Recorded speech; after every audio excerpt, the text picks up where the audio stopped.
గురుకులాలలో SC ST కులం వారు మీరు దూరం ఉండండి, మీ దగ్గర దురాసన వస్తుందంటూ కులం పేరుతో దూషించినటువంటి ఉపాధ్యాయులు.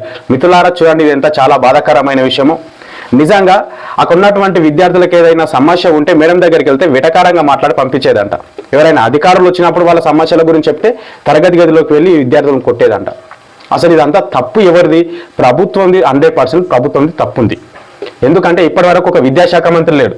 అక్కడ మేము చెప్తుందంట విద్యార్థులకు, ప్రభుత్వం మారిన తర్వాత ₹1 కూడా బడ్జెట్ రావట్లేదు, మేమే ఇంటికించి తెచ్చి అప్పు చేసి మేము పెడుతున్నామంట అని విద్యార్థులకు చెప్తున్నదంట.